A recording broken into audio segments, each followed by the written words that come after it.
কলা শশা একই দশা।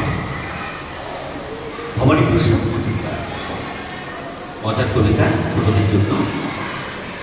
কলা বললে শশা, হায় একই তো দশা, সারা শরীর ফুলো ফুলো, কামড়েছে কি মশা। শশা বললে কলা, চাষ খেতে কানমলা, এই বয়সে লেকচার বেশ, দিস ফাটিয়ে গলা। আরেকবার করে দিচ্ছি তোমাদের জন্য।